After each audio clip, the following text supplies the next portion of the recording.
Muito bem, este é o Conexão Futura aqui na tela do seu canal Futura na TV e também estamos na internet, basta você acessar o site futura.org.br/Conexão Futura, aqui você encontra os nossos episódios mais recentes para assistir quantas vezes quiser. E a morte de um familiar ou de um amigo muito próximo pode gerar sentimentos muitas vezes desconhecidos. Angústia, solidão, um aperto no peito e aquela pergunta: o que vai ser da minha vida agora?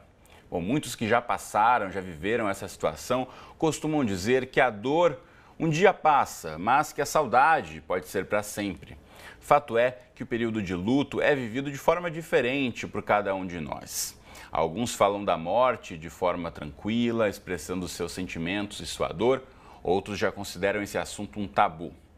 Já um portal Vamos Falar sobre o Luto tem aí o objetivo de trazer a informação e o conforto para quem está passando por essa difícil etapa da vida. Então, para explicar um pouco mais como funciona essa plataforma, eu recebo aqui no estúdio, ao meu lado, está a publicitária Mariane Maciel, que é uma das criadoras desse projeto. Mariane, bem-vinda ao Conexão, tudo bem com você? Tudo ótimo, obrigada pelo convite. Obrigado a você pela presença. Bom, a gente começar explicando em casa, como disse Mariane, é publicitária, não é um serviço, uma plataforma, então, criado por profissionais de saúde mental, psicólogos, psiquiatras, e a ideia surgiu com um grupo de amigas. Explica pra gente um pouquinho, Mariane. Isso, nós somos 7 amigas e todas nós já passamos por um momento difícil, como você relatou no começo da matéria, né?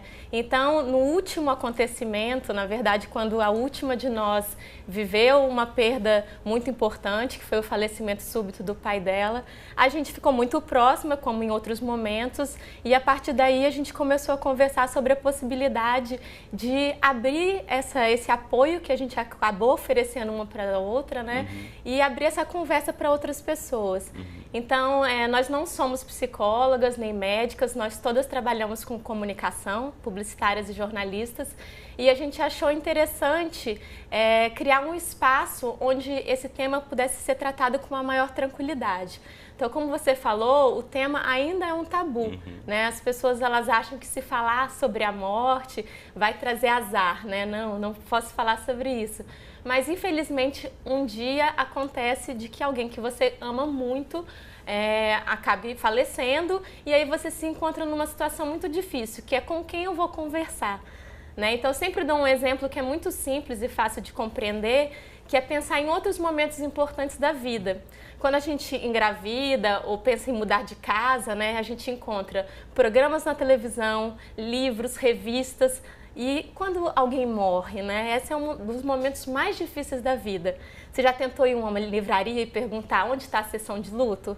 Ninguém vai... É verdade. Normalmente isso fica relacionado a livros dedicados aos profissionais de saúde mental, né? Então, na verdade, a partir dessa experiência pessoal de vocês criaram uma plataforma que eu já mostro agora o site para você de casa poder acessar, que é o vamosfalarsobreoluto.com.br. E aqui vocês reúnem, então, uma série de materiais. Tem textos, tem vídeos também. Fala um pouquinho sobre a ideia, né? Você disse que ia tentar desconstruir esse mito, esse tabu em relação ao luto. Como é que vocês chegaram a esse modelo aqui de comunicação para tentar aí tranquilizar um pouco ou falar desses assuntos de uma forma um pouco mais leve? Tem a questão aqui da perda de filhos, né? Muitas vezes isso é uma causa de sofrimento muito grande e contínua para os pais. Então, como é que vocês chegaram a esse desenho do projeto? Tá, o processo foi o seguinte: quando a gente resolveu fazer alguma coisa, a gente não sabia exatamente o quê. Então, nosso primeiro passo foi um estudo. A gente passou 9 meses estudando o assunto. Então, a gente recebeu mais de 150 histórias, a gente criou um site super simples pedindo: conte a sua história do luto, como foi viver esse período. A gente recolheu esse material, a gente foi conversar com psicólogos e médicos. Então, a gente fez realmente um estudo sobre o tema. E o que a gente viu que faltava era realmente uma conversa que pudesse ser próxima, que fizesse com que a pessoa se sentisse não tão sozinha naquele momento, né? Então, a gente escreve ali de uma forma assim muito amigável, é um portal, um espaço de quem já viveu isso. Então, em nenhum momento nos colocamos como especialistas, mas como pessoas que sabem mais ou menos como é e começaram a reunir essas informações, né? Então, a gente tem dentro do site algumas áreas que são muito importantes. A gente tem o Quem Pode Te Ajudar, onde a gente reúne dicas de especialistas, então terapeutas do luto e também grupos de apoio, alguns grupos que são presenciais, outros grupos que são online. Isso é bacana, né? Porque muitas vezes a presença online acaba facilitando, né? Sim. Quem não quer, na verdade, encontrar presencialmente outras pessoas ou tem dificuldade para expressar esses sentimentos, a questão da ferramenta online pode ser um facilitador, né? Sim, então a gente indica esses espaços e é um trabalho, está em construção, então a gente constantemente recebe pedidos, a gente, enfim, primeiro dá uma avaliada se tem a ver ou não com o propósito do nosso site. A gente tem uma outra área que a gente chama de inspiração, que é um material que pode ser útil para quem está vivendo luto, onde a gente conta, por exemplo, as histórias, a gente tem uma subcategoria que são as belas histórias, que sinceramente é o que mais faz sucesso no site, né? Então são pessoas que, enfim, já viveram a perda de um filho, de um esposo, de um pai e que resolvem contar pra gente como foi o depois. Então, por exemplo, a gente teve a história do Paulo Camossa, que perdeu a filha e conta como ele hoje lida com a saudade e a presença da Amanda na vida dele, ainda que não esteja aqui, que foi replicado pelos maiores portais do país e teve mais de 300 mil leitores no nosso site. Legal. Né? Então, essa é uma área importante de reflexões e de inspiração. E a gente também pensou em como ajudar quem deseja ajudar. Então, nosso segundo público são pessoas que estão próximos dos enlutados e que desejam contribuir. Então, é o quero ajudar, né? Então, hoje, por exemplo, a gente postou 9 coisas que nunca se deve dizer a alguém, né, que está passando por um luto. Porque as pessoas têm boa vontade, elas querem, né, cuidar de um amigo, de um colega de trabalho, mas muitas vezes elas falam frases que acabam machucando mais do que... E muitas vezes o motivo disso é o que você começou dizendo, né? Por não haver um espaço nas conversas de família ou entre amigos para tratar da questão do luto, que a única certeza da vida de todos nós é que chegaremos ao fim dela em algum momento, pode ser mais tarde, pode ser, né, mais cedo, em alguns momentos, enfim, que você não vai estar prevendo, na verdade, quando isso vai acontecer, mas você discutir esse assunto, acho que falar sobre isso, né? O que não dizer pode ser uma forma de ajudar e se preparar também dentro das famílias, principalmente. Né? E muita gente vem e pede ajuda. Hoje em dia, né, como é um espaço público, a gente já fazia isso informalmente, mas agora as pessoas falam: um colega de trabalho passou por isso, o que eu faço, né? As pessoas têm muito receio do que fazer. E tem uma coisa que é interessante, que é muito negativa. Por não saber o que fazer, muitas pessoas se afastam. E a pior coisa é você deixar uma pessoa que está precisando tanto de apoio sozinha por não saber como se... Deixar ela isolada é pior ainda, né? Pior ainda. Então, assim, o que a gente diz, né, não existe receita de bolo, mas, por exemplo, a presença é algo super importante. Você não precisa ter uma frase que seja sábia, um grande ensinamento, mas esteja ali. Pergunta: eu posso fazer alguma coisa? Você está precisando de ajuda nas compras de casa? Você quer que eu busque seu filho na escola? Vou fazer um bolo para você, né? Esteja ali, isso é super importante. Então são os pequenos gestos, na verdade, como a gente disse aqui, na verdade não é um tipo de serviço para substituir um tratamento, eventualmente, que a pessoa possa precisar em relação ao acompanhamento de um profissional de saúde mental, um psicólogo, um psiquiatra, mas pode ser aí o papel que cada um de nós, enquanto sociedade, enquanto amigos, familiares e comunidade, a gente pode, na verdade, estar presente e poder ajudar, né? Sim, aqui no site, inclusive, tem uma das abas que é o Quero Falar. Aqui, quem pode participar dessa aba? Qualquer pessoa, mesmo quem está passando pelo processo, ou quem quer ajudar alguma pessoa? Sim, a gente recebe todos os dias histórias dos mais diferentes lugares do Brasil. A gente não tem uma postagem automática, esse não é o objetivo, mas a gente lê e responde a cada um, né? E aí o que acontece? A partir do que a gente recebe, a gente começa a formular novos textos. Então, um dos assuntos que nos interessa muito no momento é como a gente tem um público muito mais feminino do que masculino.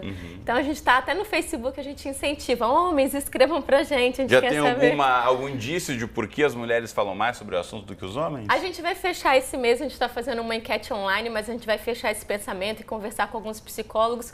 Mas eu acho que tem realmente na sociedade um menor espaço, né? Se o luto é tabu, falar sobre a sua dor é difícil, eu acho que o homem ainda encontra um espaço menor para isso, né? Então, o que a gente tem escutado é que muitos homens, maridos, por exemplo, numa situação que há uma perda de um filho, a esposa reage de um jeito e o marido vai trabalhar, vai para fora, mesmo que chore sozinho, né? Então a gente quer investigar mais, a gente não tem nenhum ponto de vista fechado sobre isso e por isso que a gente pede para as pessoas escreverem. Então o confessionário, ele serve para isso, para alimentar o site, mas também porque a gente viu que escrever é uma forma de terapia, né? Então ainda que você não escreva para o site, manter um diário, colocar os seus pensamentos, é uma forma de organizar e também de reconstruir aquela história com a pessoa que partiu. E a partir de um tempo também você revisitar esse relato e ver como você mudou em relação àquele sentimento, na verdade, porque a perda não vai ter como ser revertida, mas a sua forma de se relacionar com ela, na verdade, pode ter aí um peso um pouco menor ou ter uma dor um pouco menor. Então é importante, na verdade, trocar ideias, né? Nem que seja com você mesmo num diário, como disse a Mariane aqui, ou participar de uma plataforma como essa. Então, deixa eu mostrar novamente aí o site para você. De casa, vamos falar sobre oluto.com.br. Tem vídeos também aqui, são depoimentos que podem ajudar também quem estiver passando por esse momento difícil da vida. Aqui vamos falar sobre o luto. É importante de começar a disseminar essa ideia, né, Mariane? Seja onde for, ou em casa, ou mesmo com os grupos de amigos ou colegas aí de trabalho, de faculdade. Acho que tem que começar a trazer o assunto, né? E muito interessante também a gente ganhar esse espaço aqui, né? Porque desde que a gente começou a fazer o projeto, o que a gente achou super positivo é que a gente conseguiu pautas e entradas em outros meios de comunicação.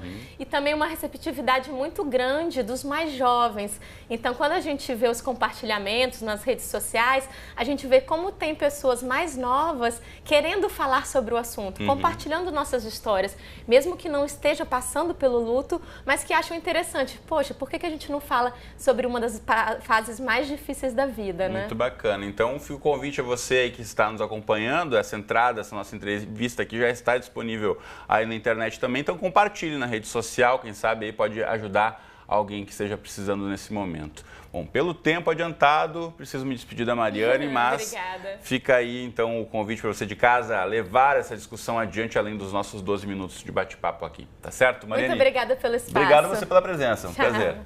Bom, na próxima entrada do Conexão a gente volta aqui falando sobre professores que utilizam também a internet, as redes sociais e o YouTube como plataforma importante para o seu projeto pedagógico. Então não perca essa discussão, a gente já volta com mais Conexão Futura e eu espero você. Até já!